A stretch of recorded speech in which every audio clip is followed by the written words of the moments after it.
Well, good evening, everyone. I'm Frank Fear, your co-host of Mountaineer Locker Room, and I have my good colleague Daryl Prue with me. Mickey's under the weather and can't be with us this evening. Hope you get better soon, Mickey. Greg is on the road and is traveling to where he can get his hands on a computer, and he'll be with us very soon. But we appreciate you taking the time to be with us today, and look forward to talking with you. It's going to be a basketball show tonight. Yeah, things are going on in football, but we've got to focus on what the country is focusing on. And as we all know, it's March Madness. Conference tournaments got most of them were done last week, and we're moving into the tournament. Big upset last night. Well, was it an upset? Really, Colorado State. It wasn't an upset, Daryl. They just cleaned their clocks. University of Virginia got really lambasted, and I see that Greg is here. Good to see you, Greg. Made it right on time. The pizza was getting cold, so we decided to start eating. So good to see you.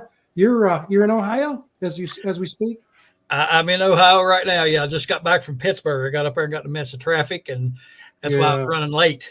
Oh, no worries. I was just mentioning that Mickey can't be with us tonight. Under the weather, unfortunately. He's had a patch of bad health over the last couple of weeks, and we hope he'll be with us, be back with us very, very soon. Yep. Great to have Daryl with us. So it's the three of us, nice and cozy. So how was your week, and how are you doing? And you must be really excited with all the basketball going on. Oh yeah, it's fantastic. I've been excited. The tournament getting started. That's always the best time, you know. And I like you said, you mentioned there earlier. I heard that you was thinking about whether or not I'm fixing my background here while I'm talking. Last night was an upset, and I'll be honest with you. I've watched Virginia several times, and I was just shocked that they were even in the tournament, and to be honest. So I don't know if it was an upset or not. I just don't think they're a very good team. And, you know, he has always coached, really focused on the defensive side of things. But in the past, he's had teams that could score. This team he has now, they can't score. They're a pretty good defensive team, but, they can't score points. And last night, my gosh, they were atrocious. I mean, they were awful. And I don't view that as really an upset. I just think it's a pretty bad team in Virginia, and I'm not so sure they deserve to even be in the tournament. But heck yeah, man, it's the best time of year for me. I love this time of year. A lot going on. Must be the same for you, Daryl. Yeah, I mean, like this is that part of the year, you know what I mean? Like you would think because teams in the lower levels, they've been together maybe 3-4 years, well coached. Some of them coaches the mid majors are very good coaches. They run a lot of plays. They make you play defense, and they say defense win championships, but you got to score. You know what I mean? So you got to score some points. If you can't score, defense, nobody's doing it. Yeah. Well, you can see I'm gonna honk my own horn here. As Greg knows, I've been following this for over a decade now. Every year, I just love doing an analysis of the. I used to look at all the mid majors, and then I said to myself, let's just look at the little ones, the littler ones, the lower ones, and they're the ones that spring a lot of these upsets. When you think of St. Peter's a couple of years ago and Fairleigh Dickinson last year, Florida Gulf Coast, about a decade ago, I guess. And so these lower these schools that aren't even close to being power schools. And that's why, and this is my article of this year, lower mid majors that might surprise this week. And that's at the sports column if you want to look at it. And I go through literally 21, 22 conferences. These are schools that may get 1,500 to attend their games. Maybe, at the larger schools more than that, but it's absolutely amazing. So, and so along those lines, Greg and I were talking, I was mentioning too to Daryl, Tom Izzo's comments today that he believes the NCAA needs to take a look at the possibility of removing the tournament champions of mid-major schools from the tournament and just focus on a national championship of the power conferences. You guys know how I think, and I'm going to wait until the end. But your thoughts on that? Well, I think that's a ridiculous notion. And, you've seen over the years the excitement that those teams add to the tournament when they do pull those upsets. And, I think now, with the transfer portal, NIL, all those things, I always felt like that is going to bring more parity to college basketball. I don't think it will in football because you have so many more people you're dealing with. But I think in basketball, I said that, you take, say, Duke, for example. I'm just using them as an example. And you got 7 5-star players on that team. Well, you got 1 or 2 that are the main guys. You've got these other 4 or 5 that either are on the bench or not playing the role they want to play, not getting the touches they want to get, et cetera, et cetera. Those guys are going to leave and go other places. And you have all these big programs that are going to have that, and those players are going somewhere. And I think these mid-majors are benefiting from that. And I'm not so sure when you watch them on plays, like Daryl said, first of all, they got some great coaches. And then you got teams, a lot of those teams play together, for 4 or 5 years. They keep those kids together in those schools, and they're good because they have that chemistry and they play together, and they're good basketball players to boot. And so I think, taking these people out of the tournament would be a huge mistake. I just don't agree with that at all.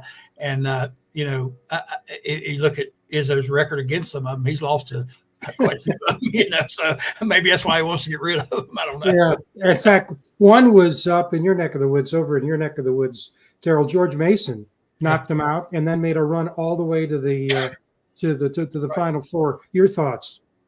I coached at Morgan State. We were 23-11 going into the NCAA tournament. They didn't give us a play-in game. I don't like the play-in game. I understand sometimes, and with you give the champion a chance to play in the NCAA tournament, and sometimes, especially in the MEAC tournament, a team that only won 5 games all year can win the championship and go to the championship game, and the regular season champion don't go in, which I think is a disservice to that team too. And we played against Blake Griffin, our first game, and we lost, but we didn't play that play-in game on a Tuesday. They give us a day to prepare and travel. I think that's I think what they do and what Izzo is trying to get to is, let's keep all our people who's been winning. Virginia gets in because on reputation and what they did 1 or 2 years ago, not what they're doing now. And I think the people who are doing this, and they buddy because all the ADs know each other, assistant ADs, and they doing a buddy thing. And some of these teams are really pretty good at mid-major, better than some of these teams that's in 3rd or 4th place in their leagues. And because it's a tough league, don't mean you don't put a mid-major team in. It goes back to football. Like with Florida State, because the quarterback get hurt and you put another team in to get blasted. You know what I mean? Yeah. So, it was a couple of years ago. Was it Cincinnati that was really good, and you do that to them? You know what I mean? And it's not fair. I'm all about being fair. You know what I mean? I don't think West Virginia University should have went in last year. You know what I mean? It's just that buddy thing. And, with people, and they smooth people, and all the stuff behind the scenes that people don't know about. And and get these teams in that's not ready to play. Let some other teams have some chances. I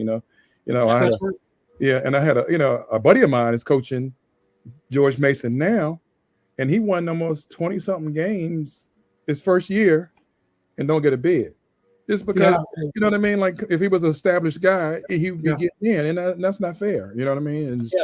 A lot of it's money too. Money talks. A lot of it's money, and like Daryl said, you look in some of these conferences where the regular season champion don't get in, and they play their tournament, they get upset in the conference tournament, so that team gets to go. Well, that just they automatically eliminate the rest of them. And the one I think about is Oakland getting in. They won the conference tournament. Youngstown State is about as good a team as you'll see, and there's a lot of those teams, those big name teams that are in the tournament that I think, Youngstown State's probably better than they are. And if they would take, an objective look at it and watch these teams play and see who they played, watch them play, don't just go by the name of the school or whatever. You'd see a lot more of those mid-major teams getting in now because they're good basketball teams, not because of their name or anything like that, or winning the championship. Yeah. I mean, I agree with both of you. And again, there's an evidentiary base. I mean, a number of you know that watching that I'm not only a WVU grad, but also Iowa State. And I remember it was some time ago, about 20 years ago, but Iowa State, this was in the tournament, a huge favorite over Hampton Institute, the MEAC champion. Hampton beat them. And when it came to the money time, Hampton won that game, beat Iowa State, and that was a real shocker. But Indiana State not getting in this year with the net ranking they had. I saw them play. They, and also, James Madison got in. They also, by the way, Michigan State played Indiana State at East Lansing, and they had their hands full. Yeah. And arguably, Michigan State should have lost to James Madison. There was a play at the end of regulation that was questionable. Michigan State beat them in overtime. And so the thing that is bothering me more and more is this money driving the system rather than logic and what's best for the game. And that's what's really fair. Patino now is saying, Izzo said it too, the conference commissioner said it yesterday, we need to have more coaches on the selection committee, which is exactly what Daryl's talking about. Buddies, wink, wink. Yeah. Buddies, wink, wink. That's what it is. Yep. Well, they need to get the analytics out of it. Sometimes you got to go watch these kids play. You know what I mean? That's right. You got to go watch these kids play. I mean, like even back 30, 40 years ago when I was at West Virginia, we tore through the league. We lost one regular season game. Going into the A-10 playoffs, we 20-something in 2 or 3. And we lose in the tournament. And we get a 8th or 9th seed. And our first game is Tennessee. You know what I mean? Like, come on. You know what I mean? Like, come on. I mean, no, I don't care who we play against, but if you go back and look at it, we're one of the best teams in the country all year. No question. Got as high as 11 because they didn't want to keep elevating. We had to go on a win streak for them to recognize us. And I don't think a lot of people understand now what we had to go through then for them to have this stuff they have now at West Virginia. Because we beat everybody. We beat Pitt at Pitt. We beat Maryland at Maryland. Yeah, we beat UAB. We beat Charlotte. That was a really good team. And we started off a little rough, but we made up for it. You know what I mean? Like you got to win 22 games in a row to get an 8th or 9th seed. That means you're a pretty good team. You know what I mean? Like, I don't care what league you playing in. That means you're a pretty good team. And then, then we got Tennessee, and then we lost to Duke, and that was a dogfight. It wasn't like they were. No, I remember that. Calls here and there. That's a whole different game. You know what I mean? So, but that's what you want. I don't mind the competition, but don't put us so low like we wasn't one of the better teams in the country. Yeah. Well, as I said earlier, I did the analysis, and one of the things I think that, the conclusion I came to is that there are a number of these mid-majors, even the lower mid-majors, that have a chance this week. In fact, Duke is favored Drake is favored in their game. And so, as you said, Greg, this portal and what's going on there are a lot of schools where kids aren't bouncing around. They're sticking around, and they get to play each other. And that's something we've got to look at. Anyway, I'm glad you got your thoughts about that. Any thoughts about the talk about a hot topic? Let's go to another hot topic, the WVU coaching search. All kinds of stuff out there. Daryl and I had an exchange a couple of days ago. Daryl called me up later and he says, "You're hot, aren't you?" And I said, "Yeah, I'm hot." Because, and I shared it with you, Greg, there was an article by a good friend, Bob Hertzel, Bob, God bless him, an icon by any estimation for years in Cincinnati, and he's been writing it in West Virginia for a very long time. This notion that maybe we don't need a former player to be a coach, and there are good coaches, yeah, that's true, but there's a good part of me that says, hey, give everybody a chance. There are great former players who will make great coaches. Some of them won't, but the same thing for people who never played. Right. Some of them just don't pan out as coaches, and some do. Right. So that's where I'm at, and I really did get upset, and I actually commented to Bob, and I like Bob. He's great, but it should bother me. before we get to you, Daryl, Greg, your thoughts on that? Because Daryl and I talked about it. Yeah.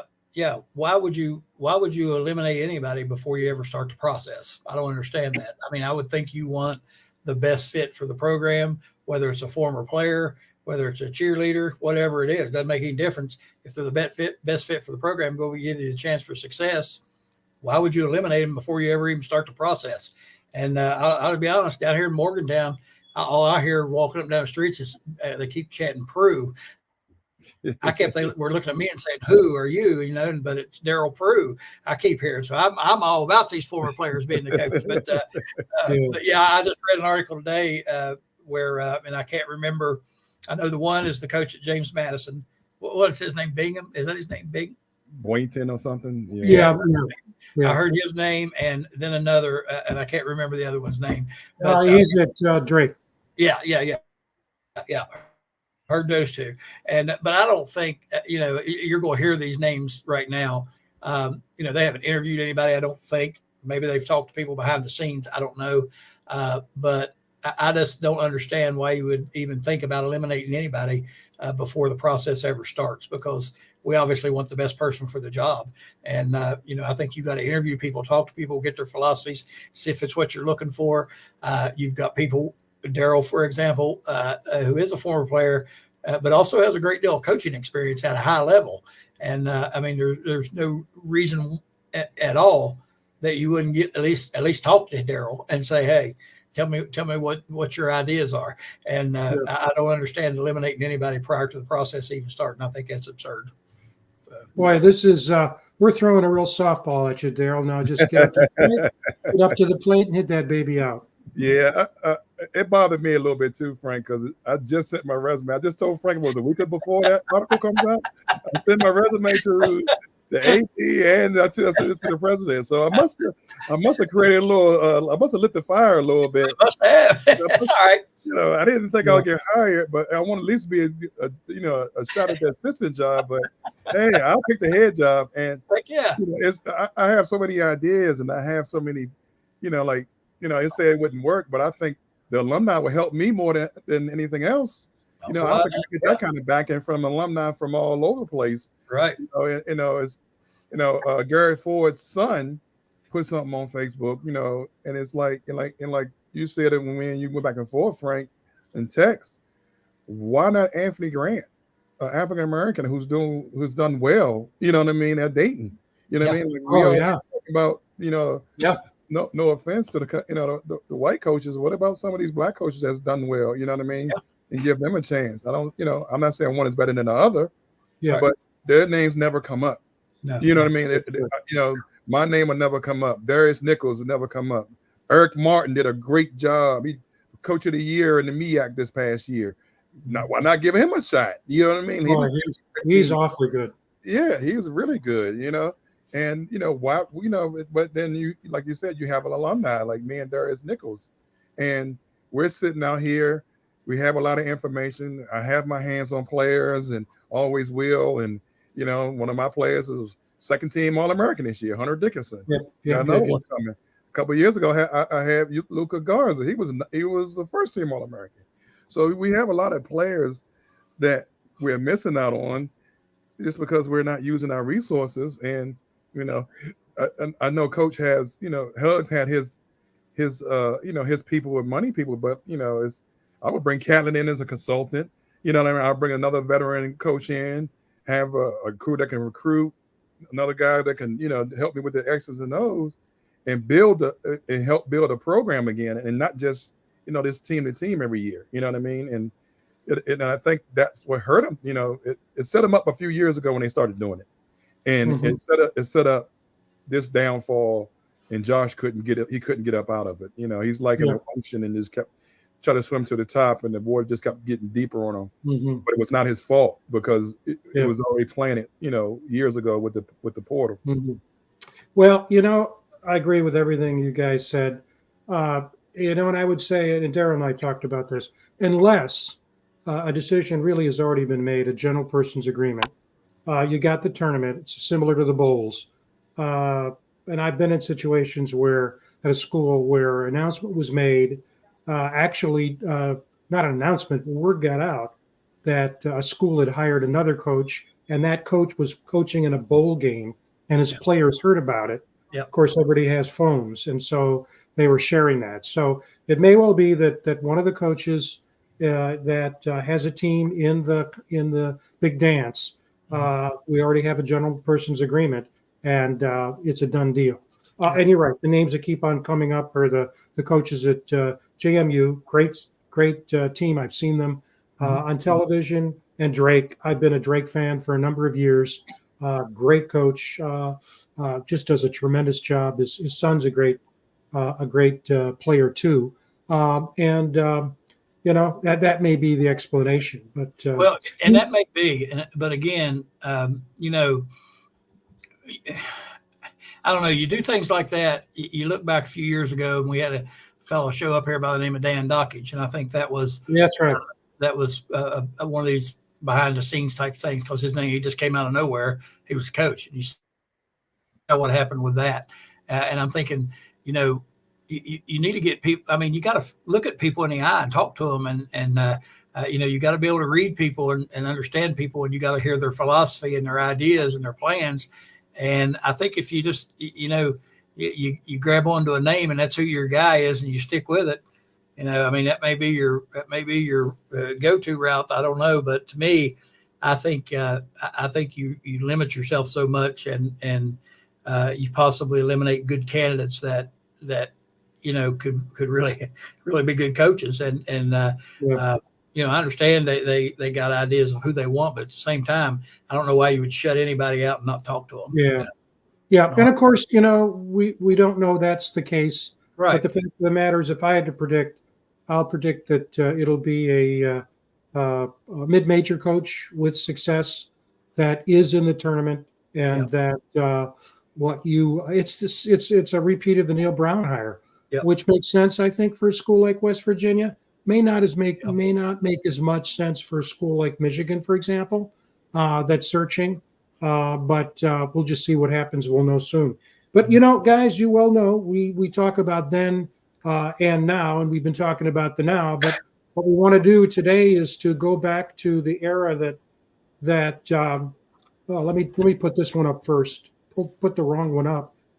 Going back to an era that Darrell was affiliated with, and talk about the Catlett era, because you guys know as well as I do, maybe better, that that era has been forgotten perhaps more quickly than you would expect, and perhaps more quickly than what has happened at other schools. And when you look at the numbers, you wonder why there isn't more chatter about Gale Catlett and what he did, because he was here for so long.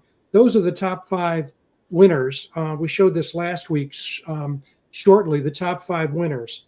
Gale is clearly on top, coached significantly longer than any of the other uber successful coaches. More games played. You can see that even as long as Huggins was here, Bob Huggins was here ahead of him in terms of games played. And then, as I mentioned last week, when you look at percentage wins, it's about the same as Huggins, about the same as John Beeline, 2 coaches that clearly had success here. Not as high as Fred Schaus and George King years ago when, for the most part, we were playing in the Southern Conference.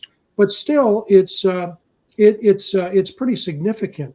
And so that's one of the things that we wanted to do tonight was to, I'll say it, pay homage to a great coach who had a great career here. And Darrell, let me turn to you. Your thoughts. It's what it is Huggins don't like Coach Catlett, so he blacked out all that era, and you could tell. I mean, like even before I went into the Hall of Fame, I was getting passed. They were going backwards. People's numbers weren't as good. Then they skipped, then it was going back and forth. Just like I think next year should be Chris Brooks. They did Dale Blaney, they did Lester Rowe. And they seemed like they forgot about everybody else. And at one point, when I left, I was top 10, 15 in scoring, top 10 rebounds, steal 5, top 5, still top 5. And, and me and Larry Harrison had a conversation about it. He said he had a conversation with Hugs. He's like, why Prue not in? You know what I mean? Like he Yeah. should be in. You know what I mean? So and Hugs was putting a lot of his buddies in, and that's the kind of influence he had. And it's like that's a selfish behavior. People who deserve it should go in. Period.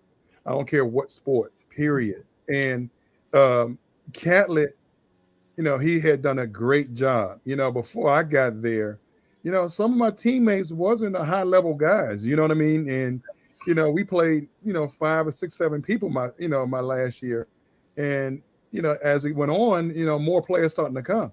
You remember the Sheldon Jones and all those guys came in after me and Chris Brooks. I was the first All-American, and Chris Brooks was the second one that came to West Virginia. So we made it okay for people to come from New York and DC to come and help, build a program. And that's what Coach Catlett did. He built the program. Beeline sustained it.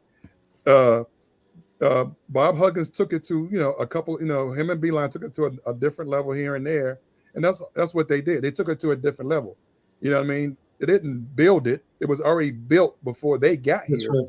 You know what I mean? And they just took it to a different level because of the, resources are different. And then you got the practice facility. And then, people, see it more on TV, like y'all don't know this, but like when I first started, there was no TV shows in this Washington, D.C. area showing West Virginia basketball until I came.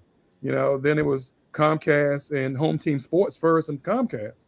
Then we got to see, people got to see us play. Then, ESPN, then they made it bigger. But then, it's Catlett has done a lot for the school that's underrated. That's right. And, I've got this visual up here.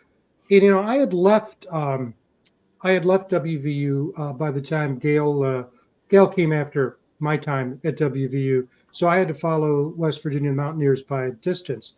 And, and I was at Michigan State, the first year I was there, Magic Johnson and the Spartans win the national championship. But I was watching Mountaineers very closely. And a number of these games on this list, and we have really courtesy goes to Cam Huffman. This article was which is a good thing. Cam just published this a couple weeks ago on memories under the Catlett era. So my hat's off to him. Our hats off to him.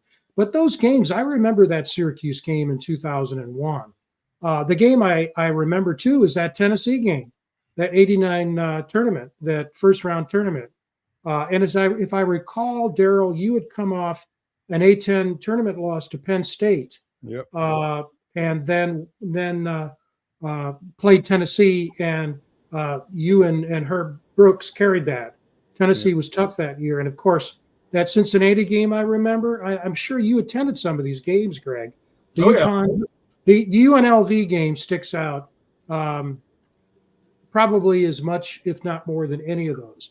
But those are not all of the great games that Cam talks about in his article. It's just 6 or 7 of them. I remember the UNLV game.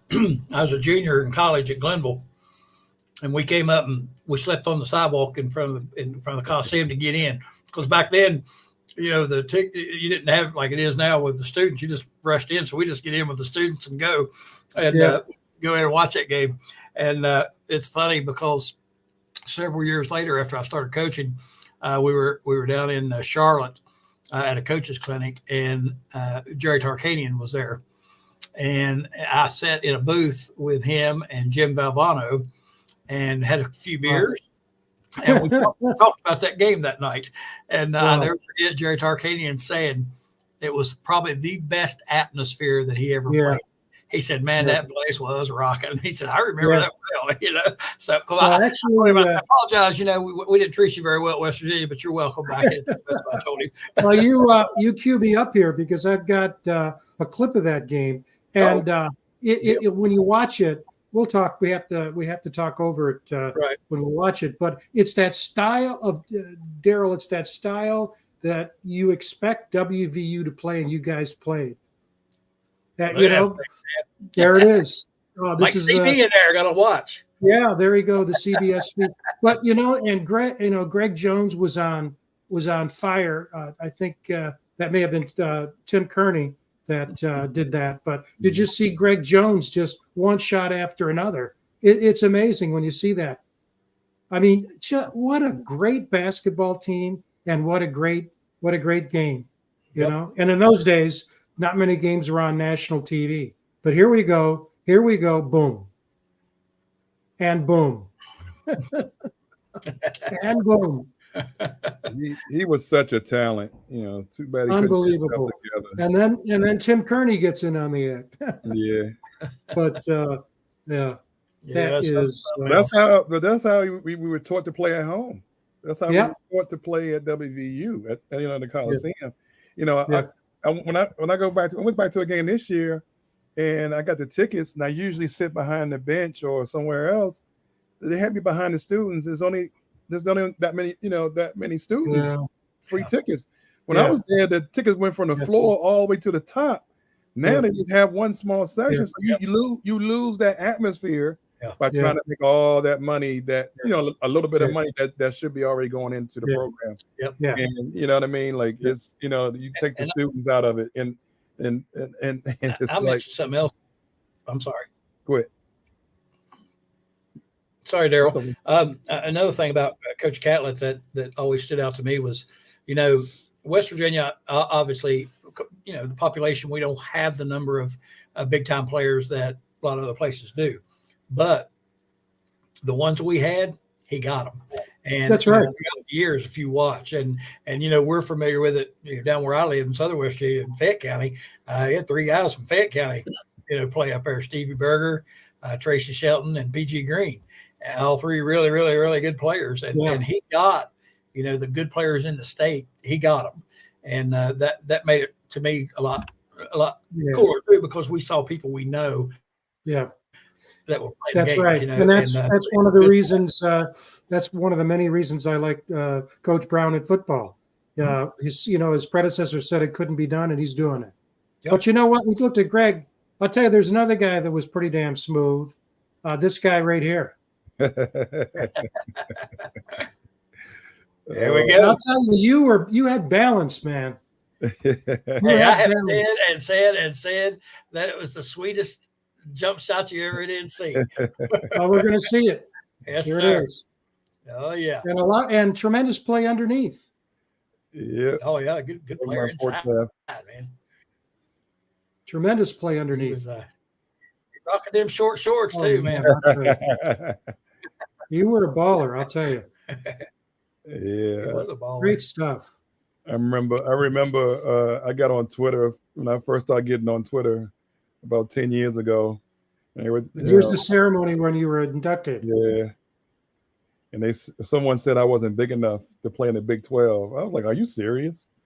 I got recruited. I got recruited by Georgetown, who came off a national championship with Pat Ewing. So I wasn't big enough to play in the Big 12. Like, y'all tripping. That's ridiculous. Yeah. But Catlett was one of those guys, X's and O's that I still use today. Figuring stuff out. He was magnificent with that. I've learned how to watch tape because of him. Learned how to coach. I played against Herbie Brooks' son a couple of years ago when I was coaching in high school, and he was running that defense. I was like, oh my God. So I had to figure out how to beat it. You know what I mean? But it's just, like even I remember when Coach Catlett retired, I came to his retirement party, and Coach John Chaney said a lot of wonderful things about him. Chaney could be a little curt, and he showed a lot of respect for Coach Catlett's coaching ability. And I think, when Coach was coaching, nobody never talked about he was a bad coach. He didn't know how to coach. That's one thing he knew how to do was coach. Sometimes, it's hard getting players. It's different. You know what I mean? I'm going to say that now. It's different getting players in the 80s and than it was in the 90s. Now it's in the 2000s. It's different to get different players. And, they started to come, it was me, Chris Brooks, Tyrone Shaw. I'm probably the only Hall of Famer in West Virginia history that had 2 starting guards from West Virginia. I had Herbie Brooks and Steve Berger. Right. You know what I mean? And they were really good players. Yeah. You know what I mean? We almost had Bimbo Coles. It was we was in on a lot of players. We was on Dwayne Coswell, the 7-footer that went to Temple. So it's we were very close on a lot of players. Yeah. That's not coach's fault. And when you do get them, he coaches them up. He coaches the team up. And I think that's one of the most underrated. He was like Beeline. Beeline coaches his, he had better development, but he coached his team up. And I think that was lacking in the last couple of staffs here in Morgantown. Yeah, I think you know this obviously better than I ever will, Greg, as a coach, is that it would seem that there are certain tasks of any profession that are fundamental to success and also get your engines running. And it would seem to me that one would be to not only coach up guys, but to be able to go out and get the guys you want to really work at it, and to try to have them as long as you can. We've talked about this endlessly. The most difficult thing maybe about the portal is you don't develop any long-term connections. We used to refer to one and done as something that Kentucky did, but now with the portal, it's we're seeing it at West Virginia again. Those guys were here for a year and they're gone. Yeah, and I'll be honest with you, there is no way I could coach in college. I mean, I just couldn't do it, and I never did, and so I don't really know about it. But my son does, and I see the things that go on with them as far as people leaving and all that. And I just don't know if I could do it. I think you just have to have a certain mindset, and you got to have an approach to it that I just don't understand and wouldn't know what to do. But yeah, and that's why I say about these mid-majors today, when you have a team together, when I coached high school, I had my last 2 or 3 years, had great success, made state tournaments, had really good 120 games every year. But I had a group of kids that, they started off in middle school together. They came to the high school. They played all the time. They wanted to be in the gym all the time. And I had them. And by that senior year, we were a heck of a basketball team, because they played together so much. They stayed together. They hung out together. We went to camps together. All those things matter. And I don't know how today, it would be so hard to me to coach these guys where you got new people every year. And you can't count on the next year who you're going to have, and I just don't know how they do it. And going back to Coach Catlett, one more thing Daryl said about him drawing things up. That's one of the things I remember about him too. Is I know this is simple, but inbounds plays. Last 8-10 years, ever how long it's been, I watch these inbounds plays, and I'm like, we can't even get the ball inbounds. We never get a good look off an inbounds play. When Coach Catlett was there, I mean, you'd just be sitting there watching, boom, all of a sudden somebody shooting a layup off an inbounds play. He had great inbound stuff that he ran. And you can tell by the video clips we watched there. I mean, even though that was a long time ago, look at the difference in our offensive set and what we do now, as far as movement, spacing, and all those type of things. They don't do any of that now. It looks horrible, and it has looked horrible for the last 10 years. But he did great things, with those offensive sets and the inbounds plays and those type of things. He was really good at that. Yeah, I appreciate that. Yeah, and the funny thing, Harold was there and lived it, so he knows. Yeah. So I was coaching in Georgetown, and so I used to come back every summer or whatever, come talk to him. And one day, me and him was talking. He got to talking. I didn't get a chance to get a word in. And when I left, God bless her soul, Miss Catlett thanked me. I was like, why? She's like, that's the first time he talked about basketball since his release at West Virginia. Yeah. So fast forward to the Kansas game. Now that's all we talk about. You know what I mean? Like every week we're talking. Yeah. And he like he got the itch and burn again. I was like, okay. Yeah. Then he tells me, he said, yeah, Prue. I see you've been listening to me when you were playing. I said, yeah, I listen, Coach. I listen a little bit. And it's just, it's good to talk to someone, there's mentorship. So it's like, he about coaching. Like a lot of people don't get taught how to coach. And, he reminded me, John Thompson III reminded me a lot of Catlett, with his offensive system. Yeah, it was a Princeton, but Catlett has some of the same principles by spreading the floor, the UCLA cut, to the backdoor cut. You know what I mean? So we had a lot of principles. We didn't do it all the time, but it was a lot of his principles were there, and defensively we got after people. We, Yeah. I remember my junior year, we didn't have a good season, and we got out of the press a little bit. And he asked me about the press. I was like, you need to move Chris back and me back at the forwards. I used to get a lot of my steals and half court, taking it out of guys' hands or reading the pass. And he will empower me a lot, during games. Do you think we should sub yet? Talk, and those conversations, I think, helped me groom me later on as a player and as a coach. Yeah. Boy, I'm not surprised to hear that. And you know this, Greg. That's you're talking about Gale Catlett, but what you just described, Daryl, is what great coaches do. And it's not just in basketball; it's football. You hear the same thing over and over and over again. But I want to put this up before we talk about the tournament that's going on now. Is you got to have great players to run those plays. And here's just I didn't do complete justice, Daryl, to you with what I have here, but there's enough there, I think, for everyone watching either live or in archive to know that you were one hell of a player. And the thing about it that I remember watching you play and getting to know you is that you didn't do one thing. You did multiple things. You did multiple things well, and you were a team guy. And that the thing that sticks out to me really, when you look at that third line there, the WVU went 89-38 when Prue was on the team. Well, that winning percentage is higher than Gale Catlett's overall percentage. He was at about 61, I think.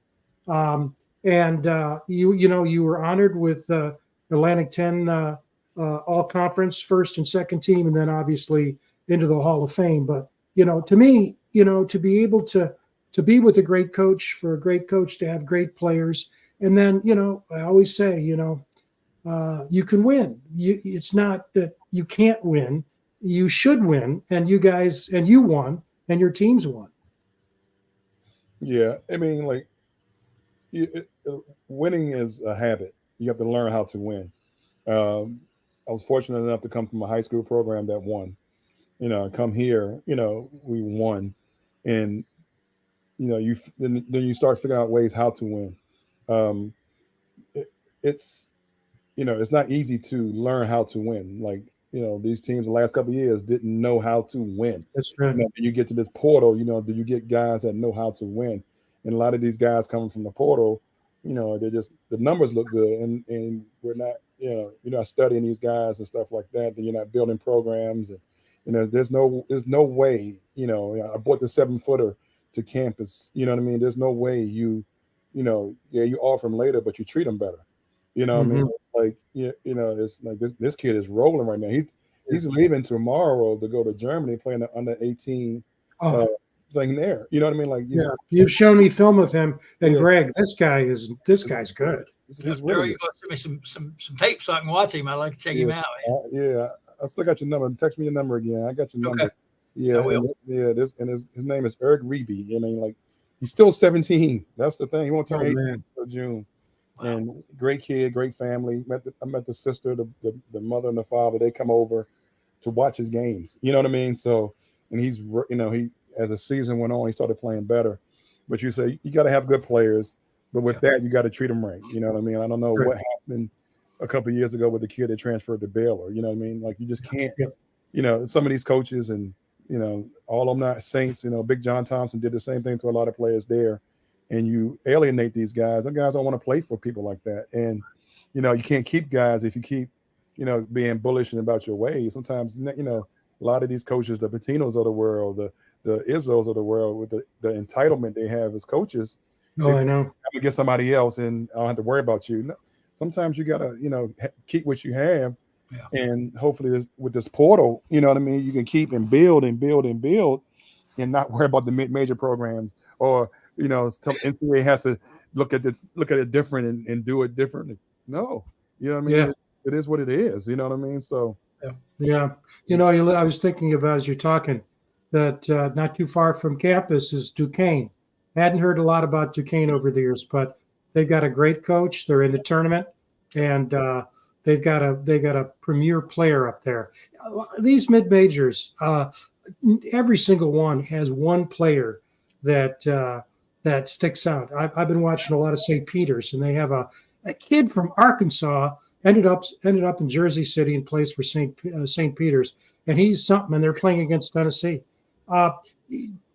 Folks who are watching and will watch probably wonder, hey, this is a football network, and you're talking about basketball. We started with the now and talked about the coaching situation with a number of things, and then we went back in time. We're going to go back into the now, and so what I have here, got to get your thoughts about the tournament that is coming up.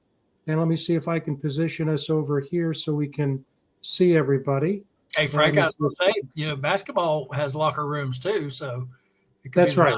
The locker room is football and basketball. That's right. That's right. I'm not going to be able to get all of us here, and I apologize for that. But that's I've got these brackets organized by location. So we've got the East. I've got 4 of them. Let's go down the list there. What games and teams stick out for you guys? They're coming up tomorrow, and they're coming up Friday. What do you think? What games and teams stick out? And then after that, which one do you think will make it to the Final Four? Well, I'll jump in there first. Of course, UConn, if you watch them play this year, they're the best team I saw on TV all year. I don't have them in my bracket. I don't have them coming out of the East in the Final Four, but I think UConn is a really good team to pay attention to. I think Iowa State, of course, we all saw what they did in the Big 12 tournament, but I was looking at some stats the other day. I had Dwayne Osborne from University of Charleston on my show the other day. They made the national tournament and got beat in the regional finals. And, we were talking about his team and some of the stuff that he'd accomplished over the last few years. One of the statistics that stuck out to me was the offensive efficiency, the offensive percentage, and also the stop percentage on defense. And he led the country in both categories, and that's why his team was so good. Iowa State has that defensive percentage. They're first or second in the country in points allowed. They play defense, and I think Iowa State. In fact, I have Iowa State coming out and going to the Final Four. But I think obviously that's your 1 and 2 seeds in there. I have some of these mid majors that I like that I think may win some games, but not in the East. I don't have any. Yeah. Daryl? I definitely like UConn. That UConn coming out the East. That second bracket, the lower bracket is not the toughest bracket. It looks like it's even. Yeah. You know what I mean? It's like, I think, BYU, could be tough coming out. I think the Washington Drake game is a tricky game. The team won 28 games. I'm scared about them. And just like, but I like Iowa State. You know what I mean? So I'll go along with Greg with the. If it's a Drake and Iowa State game, woo! Oh my God, that's gonna be probably one of the better games in all NCAA playoffs. Yeah, you're right, and I think that's why they have them there. Yeah. Let me tell you too. There's as I look at that, I like you. You can't not like UConn. He's a double negative. They are so good, well coached, really good, very intense coach. Obviously, Hurley family. But as I go through there, I'm a little bit surprised that Florida Atlantic has not been able to sustain it. They didn't win the American. I thought they would, and they didn't. I look at Morehead State. They got a guy by the name of Riley Minix, who's a lot like you, Daryl. He does a lot of things. He scores, he rebounds. He's an assist man. Nobody hears about Morehead State and Eastern Kentucky. Illinois is excellent. They won the Big Ten tournament. Yeah, I think they were the best team, although people would argue, that's Purdue. But you take that big guy out of Purdue and you wonder, okay, and they've been really the tournament's been tough for them. And then you got Drake. I think Drake's going to get Washington State, and I think Morehead State's going to give Illinois a tough time because you can't help overlook a team like Morehead from the Ohio Valley Conference. And I'll tell you, South Dakota State, over the years. They had a guy named Mike Dom for a number of years at center. He was unbelievable. Big guy. He's gone, big and lumbering. But South Dakota State has a reasonable team. They're just getting their sea legs.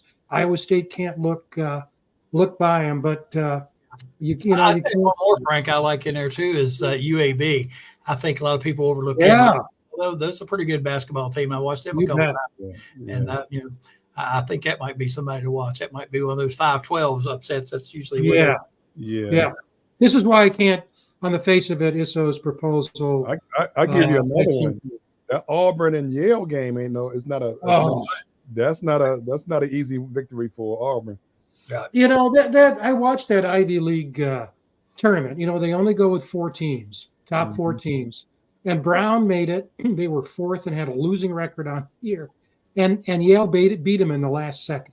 That Brown would have been in the tournament other than Yale if Yale hadn't beat them. But Princeton, I thought Princeton was going to win. Princeton and Yale, both teams, and the Yale teams disciplined, a lot of backdoor stuff.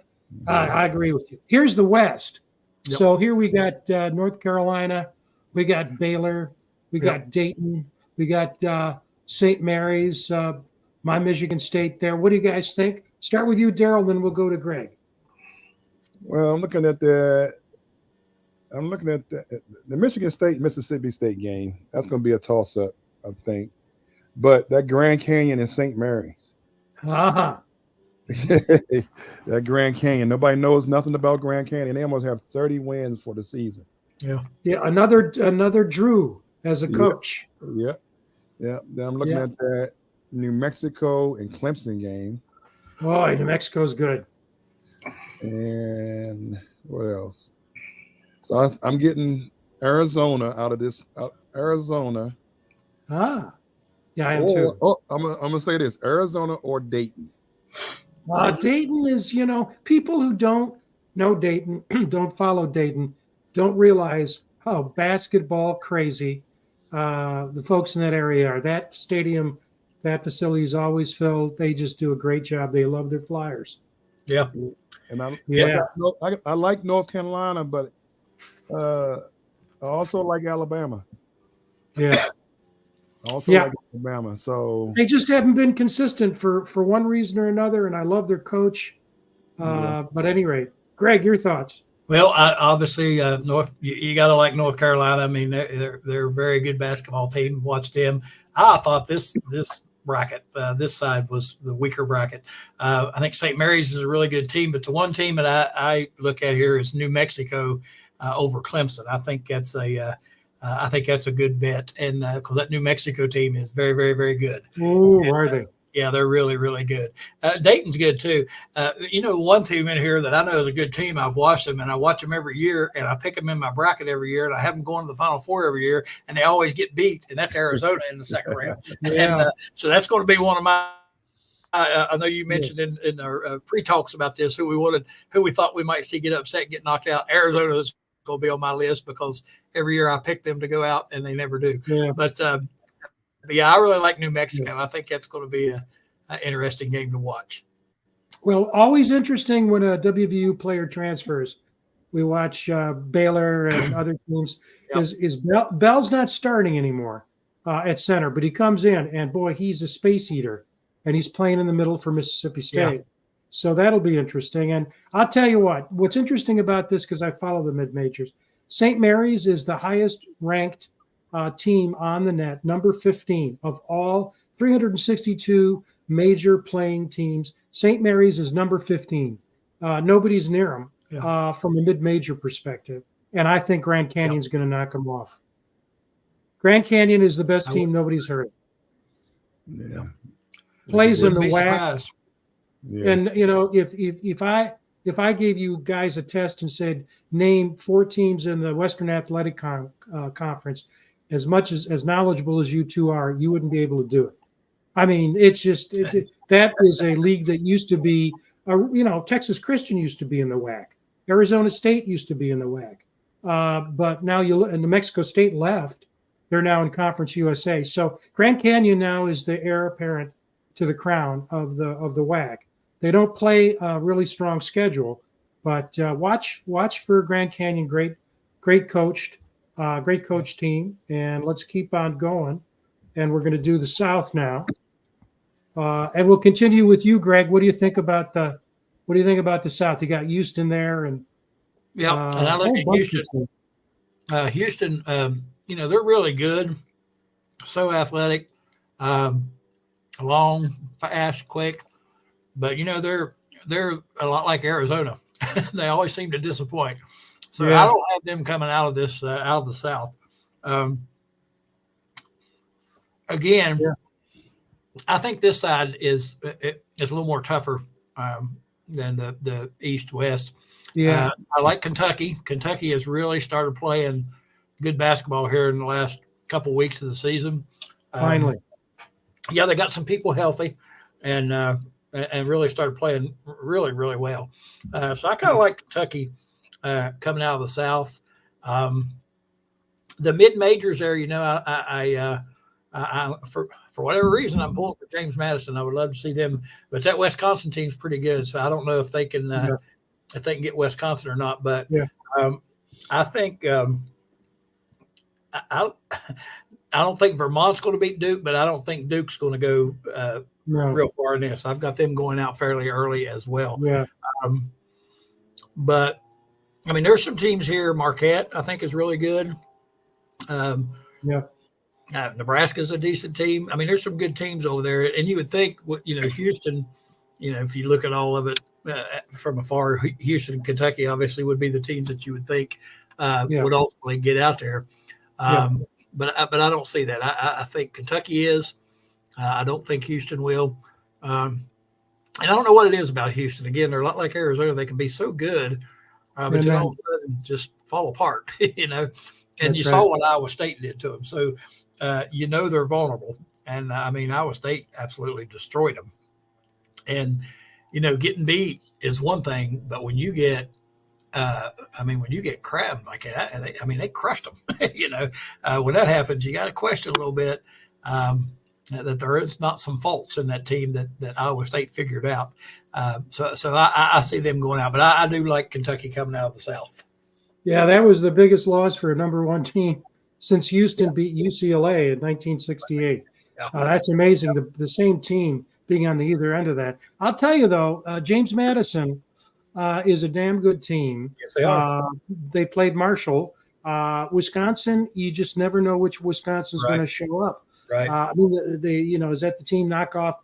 Can they knock off Purdue? Sure. Can they lose to Northwestern? Yeah. So that's a team. And the team I'm looking at, I'll tell you what, they're I want to get this name right. I should know it because I watch them. Nobody knows about Oakland. That's Oakland, Michigan, Oakland County, not Oakland, California. Yep. And I'm going to get his name right here. There's a guy named Trey Townsend who plays for Oakland, who leads them in scoring, rebounding, and assist. He's a do everything guy. You can't sleep on Oakland. You simply can't sleep on Oakland. And I love Vermont. They play in the America East. Problem is, it's just not very competitive. They're great at what they do, but I don't think they can take out Duke. But Kentucky's got to watch out for Oakland. And Daryl, your thoughts? Yeah, Houston, if they get their big fella back, I think they'll be fine until they. That James Madison Wisconsin game is going to be an interesting one. I think the Nebraska and Texas A&M is going to be a kind of a weak game. Duke's going to beat Vermont. Yeah. My wild card is NC State. Yeah, they're good. If that big fella get to rolling like he did against North Carolina, he's something. He's something else. If he gets to rolling like he did against North Carolina, Texas Tech and whoever plays next is going to have a problem. Well, they took out the two favorites. They took out Duke and then North Carolina. And they peaking at the right. They're peaking at the right time. They peaking at the right time, and they got shooters too. So if Big Boy gets the rolling, they might make a push, and I don't see nobody beating them that has size. You know what I mean? Kentucky, maybe. That's I don't think Kentucky's that good. You know what I mean? Like they're good, but I don't think they're not beatable. Florida. I'm gonna go. So I'm gonna go Duke I hate to say it, Duke, and I'm gonna say Duke and NC State. Wow. I'm gonna jump out there. Yeah. Uh-huh. Well, I think this is The only thing I haven't seen Marquette, and I know Yeah. they're pretty good too. Yep, Marquette is good. they're good too, but again, I've watched them a couple times, and you say, is that the same team I just watched a week or so ago? And we Yeah. know that's part of basketball, but I think you're right on Houston. It's tough to go against them. First of all, I don't think Longwood can do anything there. Although they really value athletics at Longwood, and they've come a long way. And you got to give, my God, you got to give Nebraska credit. When was the last time we even used that name in basketball? It's been a long time in football too, but Yep. they've got a great coach there, and he's done a great job, and he's bringing in players. Lincoln is not an easy place by any means to recruit, so you got to give him credit. But I'm looking at Houston, and I think you're right. It may be a surprise team, and we can't count out Texas Tech. Every time you try to count them out, I think Houston has a fairly easy, fairly easy bracket to advance with. I just think Kentucky is better, and we'll get them out there in the Final Four, I guess. yeah. Duke has Houston before that, so Duke will have in the Sweet 16. They will have Houston before the Final Four. Yeah, I know, but I still think they'll beat Duke. Yeah, if those guards come to play, you're right. I mean, it could. I mean, I'm not saying it's not possible. Anything can happen, but if they play. Wow. Okay, guys, look at this. Timothy, you are out on the limb, buddy. James Madison to win it all. When George Mason went in that run a couple years ago, they could have easily won it all too. So it's not as though the mid-majors haven't made it to the Final Four. St. Peter's went on that incredible run a couple years ago. So here's the last one, the Midwest. Talk about St. Peter's at their bottom there. Craig, why don't we start with you? All right. I do have a few upsets in this one. I really like McNeese over Gonzaga. I think McNeese is really a good team. I think the coach is Will Wade. I think is his name. It was LSU. Got in some trouble there and left. This is the first year, and they won 30 games. They're good, and I not overly impressed with Gonzaga. Of course, they are Gonzaga, so they're pretty good as well. But I like McNeese there. I also like Sanford over Kansas. Sanford's a pretty good basketball team, but Kansas has so many injuries right now.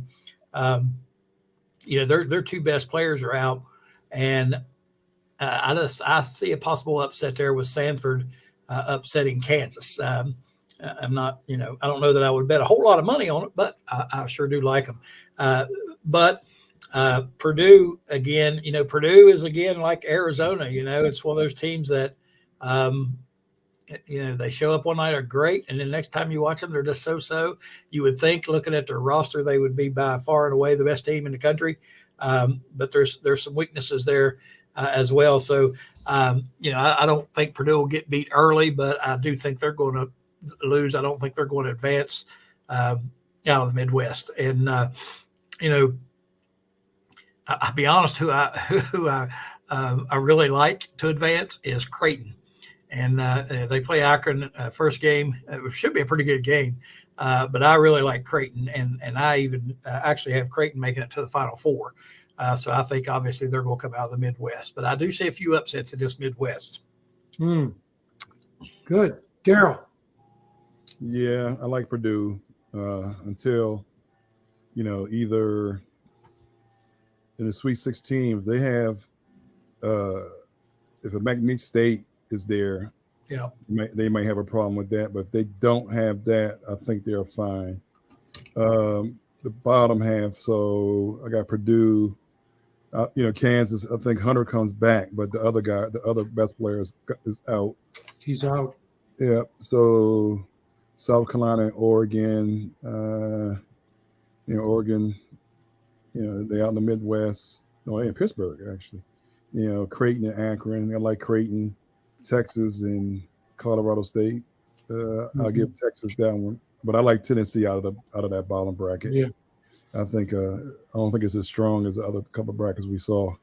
The Tennessee and Purdue maybe depends on if Purdue don't see a McNeese State. Yeah, a lot of people are going with Tennessee. I like St. Peter's, been following them. And watch a Corey Washington. He's a forward, all do everything. He has a good supporting cast. But I'll tell you, you mentioned Samford. They have a guy in the middle by the name of Acor. I think it's Acor, or Ancor, I think it is, from Australia, who if he's going to have to play really, really well, but he's one of the persons who could dominate a game. And to me, Purdue continues to be an enigma. I've watched them play multiple times. They get hot and then they can't sustain it, and they lose to teams you wouldn't expect them to lose, and they're almost snake bitten. Something happens, and I sense right now that team is plays along, and then all of a sudden, is it happening now to us again? Yeah. And you can sort of see it.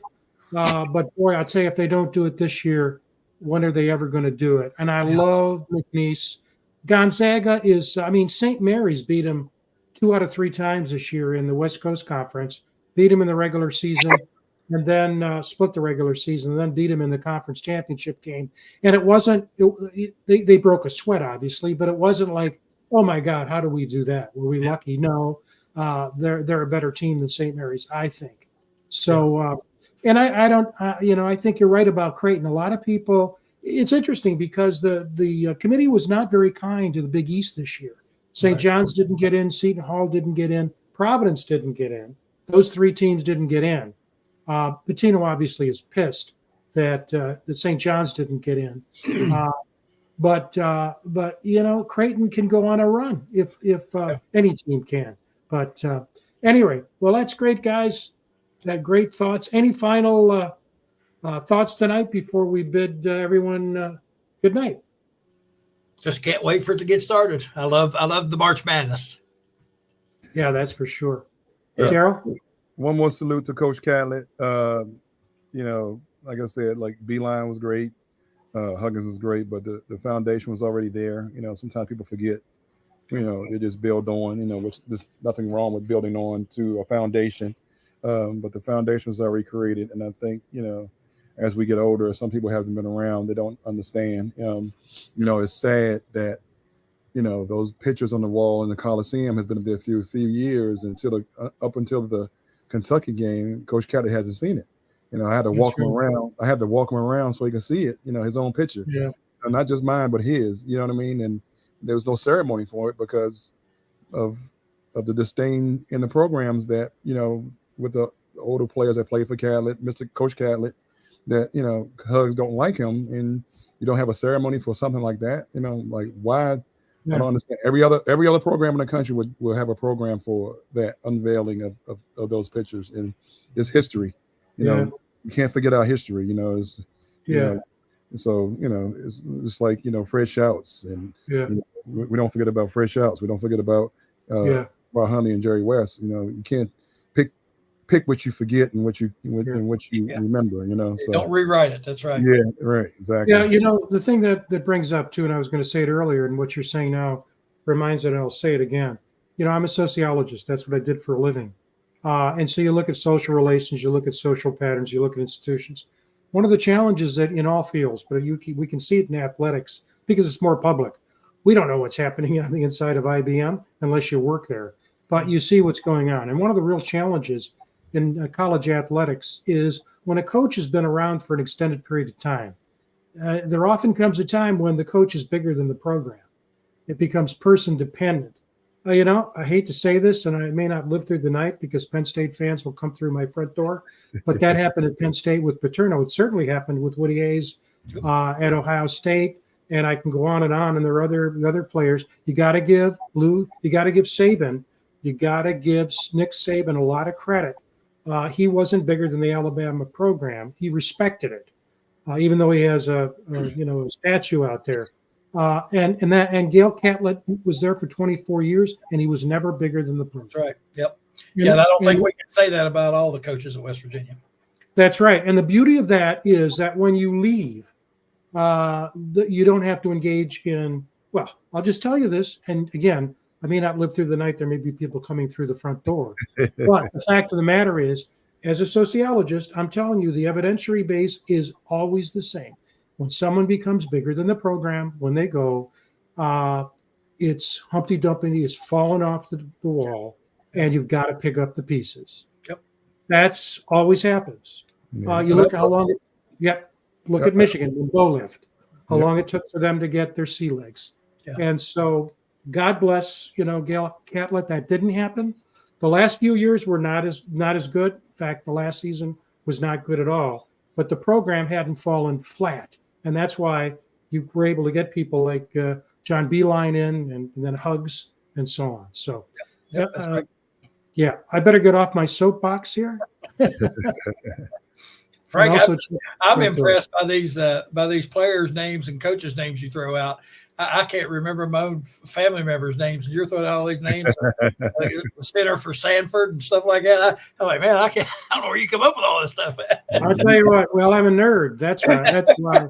No, I love looking at this stuff, and I love looking at history, and I just love doing the analysis. And we're going to all learn a lot of names when we get closer to football season, because we're going to look not just at our roster, but we're going to look at rosters from the teams that the Mountaineers are playing, and that's always a lot of fun. I see there are a couple of comments here, and here we go. Some kudos from our good friend Timothy. Right, thanks, another great show, and erstwhile Kelly McCourt, great show, guys. Thank you to and others for watching.